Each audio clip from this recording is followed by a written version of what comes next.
Hi, this is Craig Lane with Health Alchemy YouTube channel, here to give another one of our educational videos. Today we're going to talk about cellular detoxification under the broad umbrella of detoxification.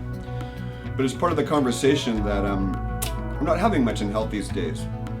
We hear a lot about it's springtime here in the west coast of California, and we're looking at a lot of people going into various detoxification programs. So why would one want to detoxify in the first place? And what is cellular detoxification, right? So one of the things that I see in my practice, a few patients earlier today, and that is they're coming in and, hey, I can't sleep well, I got low energy.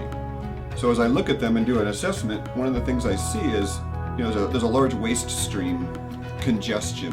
And all of us know, like if you look at the freeway when it's gridlock traffic, that's what a lot of people's circulatory systems are like and what their cells are like.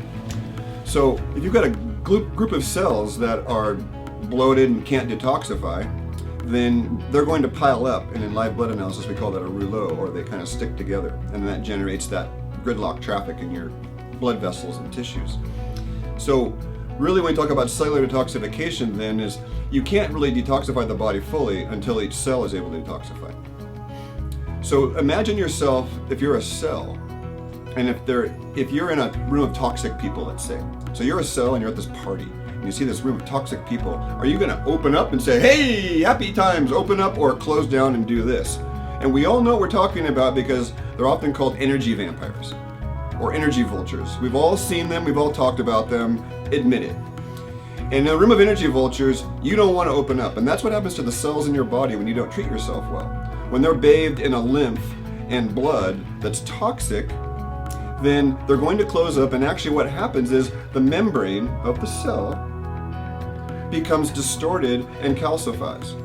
And we see this via measurements of hair tissue mineral analysis of what the cell membrane looks like.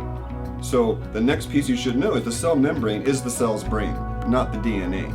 The DNA is the memory of the cell, but the brain is in the membrane. And guess what the membrane's made out of is fat and cholesterol and some protein.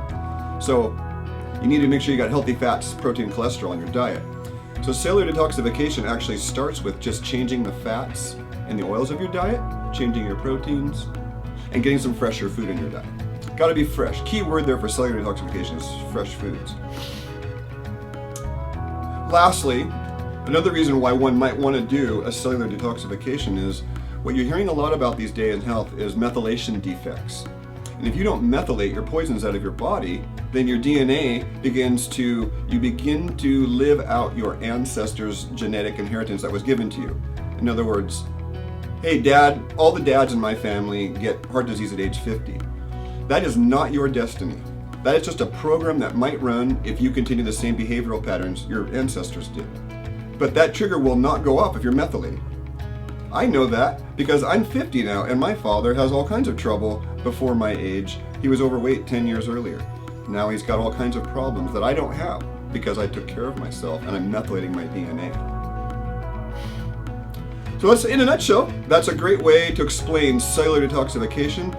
There's a lot more involved, but that's a way to think about it, freeway analogy, and keeping the circulation going. So, when you're stuck on the freeway, think about cellular detoxification and how can I move things along a little faster. This is Craig Lane with Health Alchemy YouTube channel, hoping you enjoyed another educational video.